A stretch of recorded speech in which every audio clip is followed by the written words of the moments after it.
Muy buenas noches. Buenas noches. Vamos a ver cómo está el sonido. Ok. Dios les bendiga a todos, estimados amigos. Dios les bendiga a todos,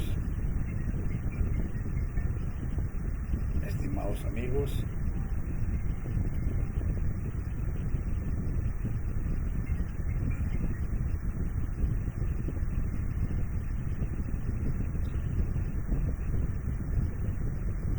Estamos estudiando hoy.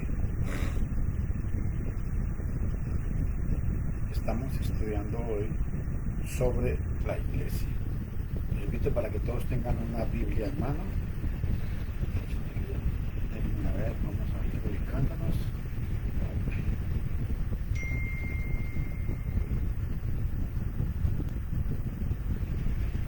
Vamos a ver la iglesia. Les invito para que todos tengan una Biblia en mano.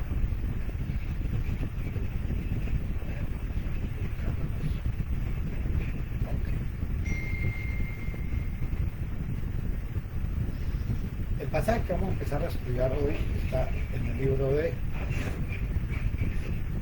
Marcos 16:16.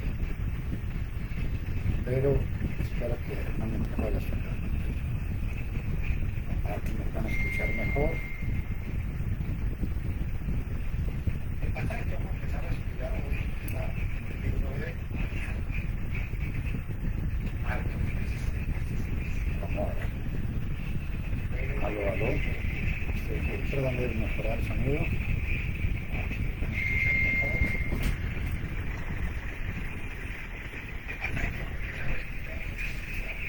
A ver. Ok, vamos a orar. Buen Dios y Padre Celestial, te damos gracias.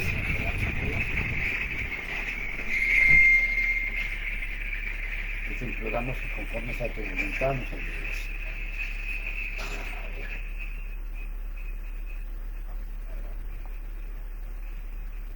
Ok, vamos a orar. Bendito Dios y Padre Celestial, te damos gracias en esta hermosa noche. Te imploramos que conforme a tu santa y hermosa voluntad nos ayudes para que hoy podamos compartir tu palabra. Bendícenos, cuídanos y fortalécenos a todos los que estamos interesados en día con día buscarte y hacer lo mejor para ti. No somos los mejores, pero queremos es agradarte, queremos bendecirte, queremos implorarte perdón siempre y misericordia, y queremos implorarte el favor tuyo, que hoy, Señor, nos bendigas y nos fortalezcas a todos. Bendice esta palabra que vamos a predicar hoy y ayuda a todas las personas que se van a conectar para escuchar. Que esta palabra caiga en un terreno suave, en un terreno libre, en un terreno en el cual podemos estar hoy dispuestos con todo nuestro corazón y con toda nuestra alma para adorarte, para exaltarte, y ayúdanos, Señor, para que todos amemos la verdad, amemos esta palabra que vamos a estudiar y la pongamos en práctica. Que no solamente seamos oidores olvidadizos, que no solamente digamos, ¡ay, qué bonito el tema! No, sino que tu palabra se quede implantada en nuestros corazones y nos ayude para que la pongamos por obra. Recuerda, Señor, que somos criaturas tuyas y que lo que buscamos es hacer siempre tu santa y hermosa voluntad. En Cristo Jesús te lo suplicamos. Amén. Bueno, mis estimados amigos, les invito porque quiero que analicen, por favor, todos, que analicemos, es de que necesitamos necesitamos es entender, es entender el tema que traemos hoy, y es las ideas erróneas respecto a la iglesia del Señor. Les anticipo a todo oyente las gracias por su atención que me prestan en este cuarto, en esta media hora que gastamos más o menos en esta enseñanza bíblica. Todos sabemos que la verdad liberta y que el error y la verdad no son la misma cosa. En la lección para hoy les llamo la atención pues a algunas ideas erróneas que tiene mucha gente con respecto a la iglesia de Cristo. Algunos piensan erróneamente porque son guiados por sus prejuicios hondos que no les dejan pensar correctamente. Otros piensan equivocadamente porque han sido mal informados. Sea como sea su caso, mi propósito en esta lección es aclarar la posición verdadera de la iglesia de Cristo, de la iglesia del Nuevo Testamento, de la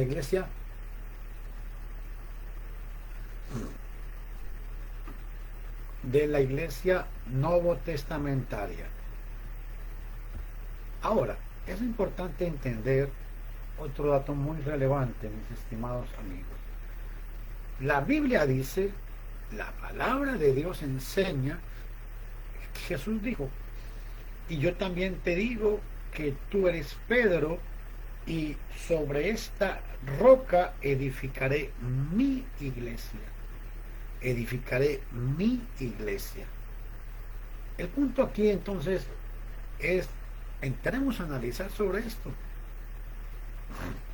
La primera idea errónea que vamos a notar es la idea de que la gente cree que la iglesia de Cristo no cree en el Antiguo Testamento. Bueno, dirá alguno,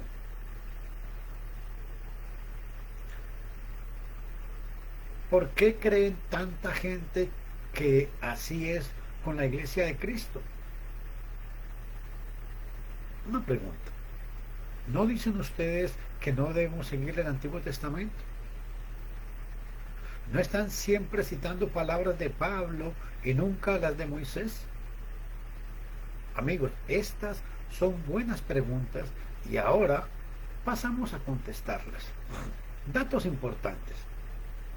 La Biblia consta de 2 testamentos. El hecho de que hay un Nuevo Testamento debe indicar en sí que el que lo precede es ya antiguo o es viejo. Según leemos en Hebreos capítulo 8, versículo 13, vean lo que dice. Hebreos 8:13.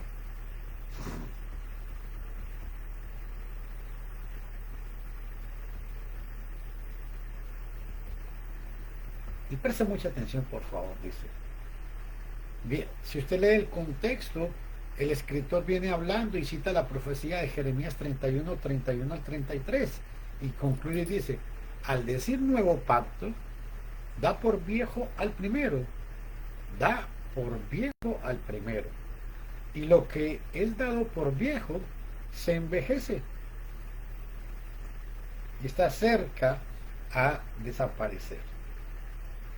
Sí, mi amigo, así es. Si leemos en Hebreos capítulo 9, versículo 15, tomen en cuenta que el escritor de Hebreos dijo esto en el capítulo 8, que el antiguo pacto tendría a desaparecer. Ahora la pregunta es, ¿por qué dijo esto? Muy sencillo. Si vamos al capítulo 9, nos va a abrir más la mente cuando nos explica, dice, por causa de esto, ¿de qué es esto? Bueno, de todo lo que se está hablando en el capítulo 8 y en este capítulo 9. Está hablando del propósito de la sangre de Cristo, de cómo Cristo hizo un nuevo pacto. Está hablando de cómo la sangre de Cristo cubre desde Abel hasta nuestros días. Y vea cómo lo que dice en el nuevo.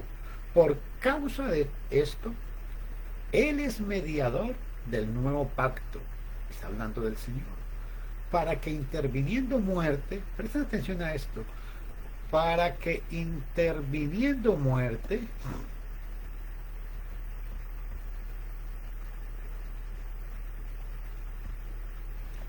para la redención de las transgresiones que había bajo el primer pacto, bajo el primer testamento, los llamados reciban la promesa de la herencia eterna. Interesante, amigo. Claro es, pues, que son distintos los dos pactos o testamentos. El primero ya es viejo y el segundo es nuevo. Con esto no estoy diciendo que el Antiguo Testamento no es palabra de Dios. Claro que es palabra de Dios. El problema es que no podemos sacar mandamientos del Antiguo Testamento para aplicárselos a la gente hoy en día, como el diezmo, como la música, como la guarda del sábado, como la música instrumental, como la circuncisión, etcétera, etcétera, como el no comer carne del cerdo. Todas estas prácticas eran mandamientos para una nación literal.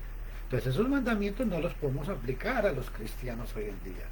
Pero el Antiguo Testamento es palabra de Dios, claro que sí, pero el cristiano se rige por los mandamientos, escuchen todos, por los mandamientos que el Señor ha dado en el nuevo pacto. ¿Por qué yo no mato? Porque sencillamente la ley de Cristo me prohíbe hacerlo, no porque la ley de Moisés me lo prohíba. ¿Por qué yo no robo? Porque la ley de Cristo en el Nuevo Testamento me lo prohíbe hacer. Y todo lo que se prohibió en el Antiguo Testamento, en el Nuevo Testamento se repite, y por eso es el nuevo pacto que está en vigencia.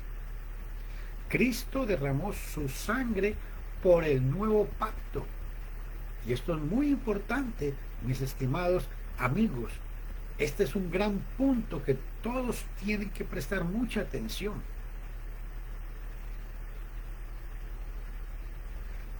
Escuche, este pasaje nos va a entender, nos va a hacer entender algo muy importante. Cuando Jesús está con sus discípulos en Mateo capítulo 28, tome en cuenta algo muy importante. Jesús no ha muerto todavía. Y vea lo que Jesús dijo. Jesús explicó que el propósito de su sangre ellos tenían que entenderlo. Escuchen qué interesante esto. Porque esto es mi sangre, está hablando del fruto de la vid, cuando está reunido con sus apóstoles. Escuchen qué interesante.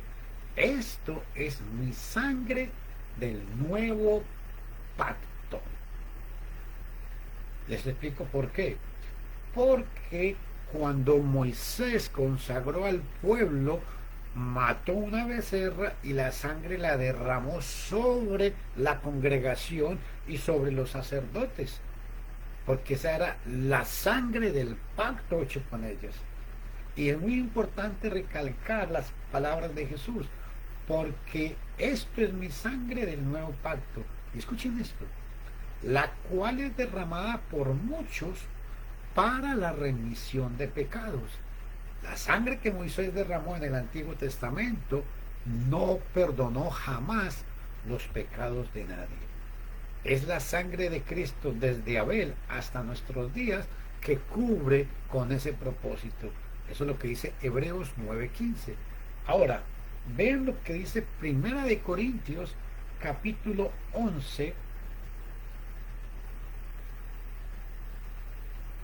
versículo 25.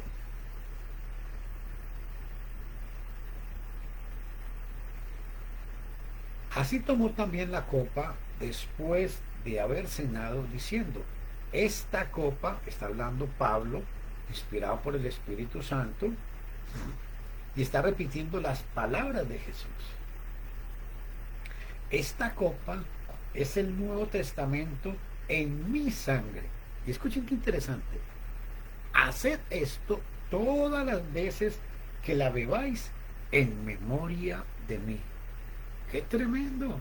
Y si vamos a Hebreos, capítulo 9, escuche qué importante este detalle. En Hebreos capítulo 9, versículo 17, el escritor de Hebreos nos recalca, y esto es relevante, hermanos y amigos, escuchen qué interesante. Voy a leerles desde el 15 para que entendamos el 17. Por causa de esto, Él es mediador del Nuevo Testamento, para que interviniendo muerte para la redención de las transgresiones que habían bajo el primer pacto, bajo el primer testamento, los llamados reciban la promesa de la herencia eterna. Y escuchen esto, porque donde hay testamento, necesario es que intervenga muerte del testador. Y nos da la razón de por qué. Vean en el versículo 17. Porque el testamento con la muerte se confirma. El testamento con la muerte se confirma. Cuando Cristo estaba vivo, vivió bajo el Antiguo Testamento. No existía el Nuevo Testamento. De otra manera, no tiene validez. Entre tanto, el testador, que en este caso es Cristo, mientras tanto el testador vive. Cuando Cristo estaba en la tierra con los apóstoles, vivió y murió bajo la ley. Importantes estos detalles, mis estimados amigos. Por eso es muy relevante entender que la iglesia de Cristo, aunque creemos en el Antiguo Testamento, que es palabra de Dios, nadie lo discute, no sacamos mandamientos del Antiguo Testamento para aplicárselos a la gente hoy en día. Las iglesias que reclaman ser de Cristo se contradicen en tratar de justificar sus creencias y prácticas por pasajes del Antiguo Testamento. Por ejemplo, hay iglesias que se consideran ser parte del llamado cristianismo, que tienen sacerdotes literales, que queman incienso en su culto, que tocan instrumentos mecánicos de música en el culto, que observan el sábado judaico, que justifican la poligamia y que tienen membresía de niños o infantes. Estas iglesias, basándose en el Antiguo Testamento que Cristo ya quitó cuando murió en la cruz, recalcando que es palabra de Dios, pero no sacamos mandamientos de ahí como lo dije anteriormente, al hacerlo, en realidad invalidan el Nuevo Testamento de Cristo Jesús, quien derramó su sangre para establecerlo. Pregunto, ¿cómo pueden estas iglesias reclamar ser de Cristo mientras tratan de justificarse por medio de la autoridad de Moisés? Que alguien me explique. Otro punto importante, otro punto muy relevante en cuanto a esto. Dame un segundito.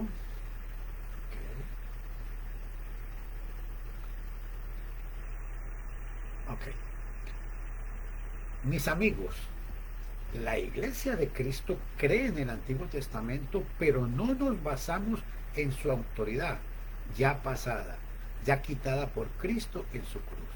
Creemos que es parte de la revelación de Dios y que nos sirven como ejemplo para no cometer esos errores del Antiguo Testamento, pero no es parte que corresponda en esta última dispensación cristiana. El Antiguo Testamento era para los judíos, según Deuteronomio capítulo 5 del 1 al 4. Ustedes lo pueden leer en su casa. El Nuevo Testamento es para judíos y gentiles, es para todo el mundo. El Nuevo Testamento fue hecho posible por la sangre de Cristo, que fue el cumplimiento de todo lo que se habló en el Antiguo Testamento. Él es el testamento o acuerdo que Dios tiene para con todos. La iglesia de Cristo se sujeta solamente a Cristo, que es la cabeza de la iglesia, según Él nos manda por su Nuevo Testamento. Tomen en cuenta otro detalle muy importante. El Antiguo Testamento ya sirvió su propósito. Los libros que lo componen son 39. Los tenemos todavía en la Biblia y los estudiamos para consolarnos, para exhortarnos, para aumentar nuestra fe, pero no para autoridad en una dispensación cristiana. Leeremos dos textos que nos ayudarán a ver claramente cuál es el uso correcto del Antiguo Testamento en la dispensación cristiana. Un pasaje muy importante, ojalá lo puedan subrayar en sus Biblias, está en Romanos capítulo 15, versículo 4. Escuchen qué interesante lo que el apóstol Pablo enseñó.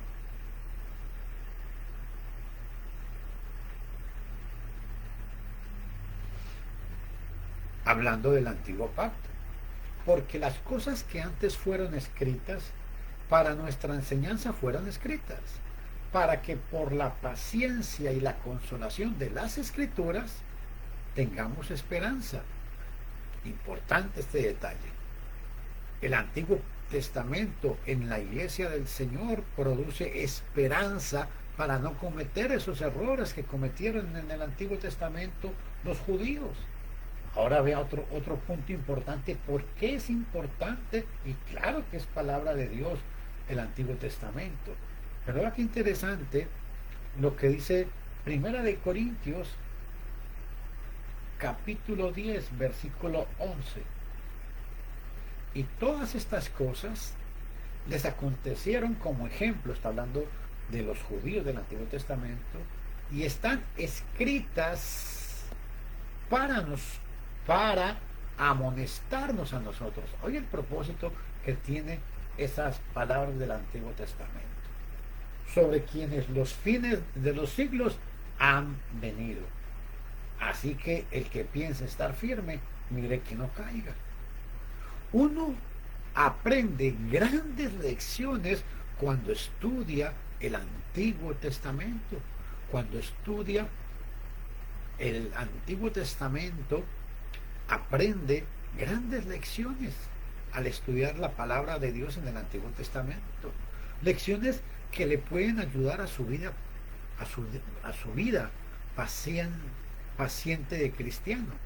Pero en cuanto a la autoridad o a los mandamientos, esas escrituras no tienen ahora autoridad sobre los cristianos, en el sentido de que hay mandamientos que no se mandan. Los mandamientos que le mandaron al pueblo judío literalmente no son para nosotros. Es en ese aspecto que hago la aclaración para que no haya malos entendidos. Esta es la posición bíblica respecto al Antiguo Testamento, y por eso es la posición de la Iglesia de Cristo, pero algunos insisten en representarnos mal. Otro punto muy importante, otra idea errónea que algunos tienen acerca de la Iglesia de Cristo, es que es una denominación protestante. En el hemisferio occidental prevalece la idea de que si uno tiene religión, o es judío o católico o protestante, si no es judío o católico, lo tienen por protestante o evangélico. Muchos tienen la idea de que la Iglesia de Cristo es una denominación protestante. Esto no es cierto, y voy a aclarar esto y a explicar por qué decimos que no. Las escrituras del Nuevo Testamento revelan el establecimiento de una iglesia por Cristo. Cristo prometió establecer su iglesia. En Mateo capítulo 16, que fue uno de los primeros pasajes que vimos al comienzo, y lo hemos visto varias veces ya en estos días, Cristo dijo: y yo también te digo que tú eres Pedro, y sobre esta roca edificaré mi iglesia. Ojo a esto. Cristo prometió establecer su iglesia. El día de Pentecostés, esto fue llevado a cabo según Hechos capítulo 2. Ahora quedó establecida esa iglesia prometida. Cristo no edificó más que una. Ella está compuesta por la gente salva, lleva el nombre de Cristo. Los miembros mismos se llaman cristianos, nada más. En Hechos 11:26 dice que a los cristianos se les llamó por primera vez en Antioquía como cristianos. Hechos 11:26. El Nuevo Testamento de Cristo regía las iglesias primitivas y por eso no había nada de jerarquías humanas. No habían concilios, ni conferencias de credos, ni manuales, ni catecismos. No había nada de denominaciones distintas. La división quedaba condenada. Pero la pregunta es, ¿qué pasó? Bueno, lo que pasó es que los hombres empezaron a corromperse y empezaron a corromper la iglesia del Señor y empezó a salir la apostasía. Sí, señores, vino una gran apostasía que Cristo y sus apóstoles inspirados habían profetizado ya anteriormente. El apóstol Pablo y otros habían dicho, y el mismo Señor, escuchen este pasaje, en Mateo 7:15, es un pasaje muy fuerte.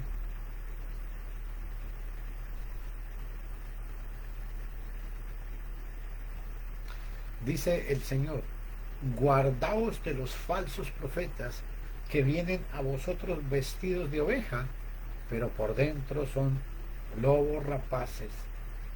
Guardaos de los falsos profetas. Aquí está hablando de la apostasía que se venía en un futuro. En Hechos capítulo 20, vean qué interesante lo que el apóstol Pablo habla. Hechos capítulo 20,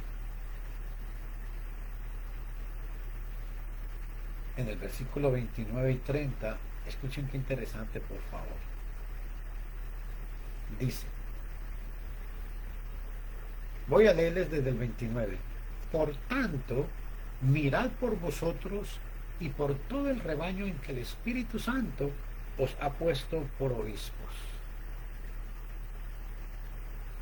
para apacentar la iglesia de Dios, la iglesia, no la iglesia de Dios, la cual Él compró con su propia sangre. Porque yo sé esto, que después de mi partida entrarán en medio de vosotros, y escuche cómo los llama, lobos rapaces que no perdonarán al rebaño. Y de vosotros mismos se levantarán hombres que hablen cosas perversas. Escuchen esto. ¿Y de dónde iba a salir? De vosotros mismos, dice el apóstol, inspirado por Dios. Se levantarán hombres, dice. Ya estaba la apostasía en la época del apóstol Pablo. Dice, y de vosotros mismos se levantarán hombres que lleven cosas, que hablen cosas perversas para llevar discípulos tras sí. Qué triste, pero así es. Y si ustedes leen en Primera de Timoteo, Pablo le escribe a Timoteo que se cuide. Y vea lo que le dice. Pero el Espíritu dice expresamente que en los postreros tiempos, escuchen esta palabra, algunos apostatarán de la fe. ¿Y cómo iba a hacer eso? Escuchando a espíritus engañadores y a doctrinas de demonios. Yo quiero que ustedes presten mucha atención a esta expresión, doctrina de demonios. Todo el que no practica la doctrina de Cristo practica una doctrina de demonios. Qué triste, pero así es. ¿Por qué? porque en segunda de Juan, versículo 9 dice que el que no persevera en la doctrina de Cristo no tiene a Dios. Yo quiero recalcarles a ustedes muy bien este pasaje, por favor. Y vea lo que dice. Pero el Espíritu dice expresamente que en los postreros tiempos algunos apostatarán de la fe, escuchando espíritus engañadores y a doctrinas de demonios. ¿Y cuáles son esas doctrinas de demonios? Escuchen qué interesante lo que dice el apóstol Juan.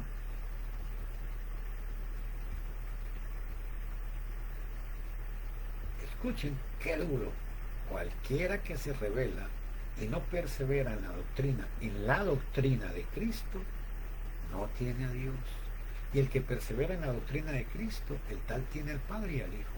Pero escuchen esto, Pablo llamó doctrina de demonios, y el Espíritu Santo a través del apóstol Juan a esas doctrinas de demonios dice que el que no persevera en la doctrina de Cristo no tiene a Dios. En otras palabras, el que enseña una falsa doctrina está enseñando una doctrina diabólica. ¿Por qué? Porque no tiene a Dios. Qué duro, sí, es muy duro, pero es que eso es lo que dice el texto. Ahora, la formación de la Iglesia Católica es muy importante. El resultado de esta apostasía fue corrupción de la pureza y de lo bíblico de la Iglesia primitiva de Cristo. Después de varios siglos de apostasía, continuó y se formó la Iglesia Católica. Esta se dividió en dos partes principales: la Iglesia Católica griega y la Iglesia Católica romana.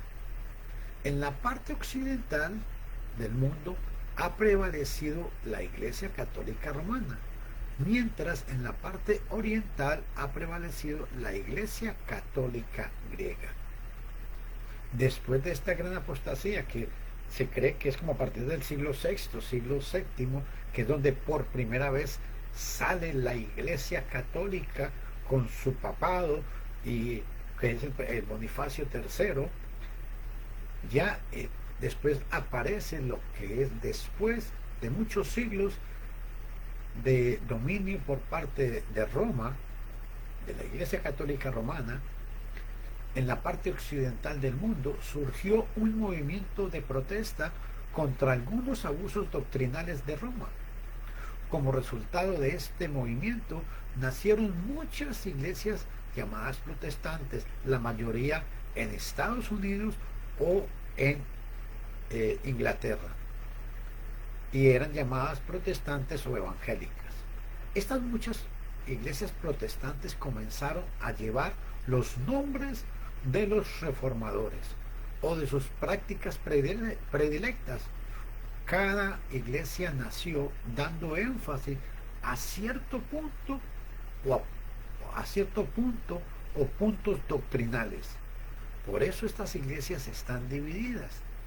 Los reformadores tenían en el blanco de reformar los abusos de la iglesia romana.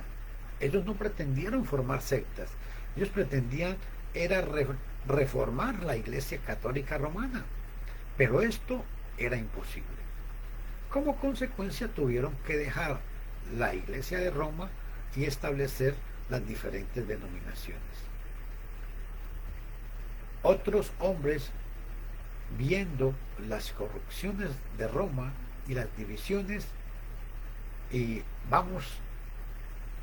las corrupciones, las divisiones y los vanos propósitos de las iglesias protestantes, comenzaron a abogar por un retorno a la iglesia del Nuevo Testamento. Hubo una época donde todo el mundo llegó a decir, bueno, dejemos todas nuestras falsas doctrinas y empecemos a hablar donde la Biblia habla y a callar donde la Biblia habla, tratando de retornar a la iglesia del Nuevo Testamento, no con fines de reformar algo de origen humano, sino de regresar a lo primitivo y a lo apostólico. Estos hombres dejaron las denominaciones de las cuales habían sido miembros y establecieron sus prácticas y empezaron a, a surgir las doctrinas del Nuevo Testamento en la Iglesia de Cristo. Llegaron a ser cristianos nada más. Por eso es muy importante, mi estimado amigo y mi estimado hermano, que tomen en cuenta esta información que les he mandado. Que Dios los bendiga, que el nombre de Jesús, Señor, te imploramos que bendigas esta palabra y que la prosperes. Bendice a las personas que están interesados en estudiar tu palabra y ayúdales grandemente, por favor.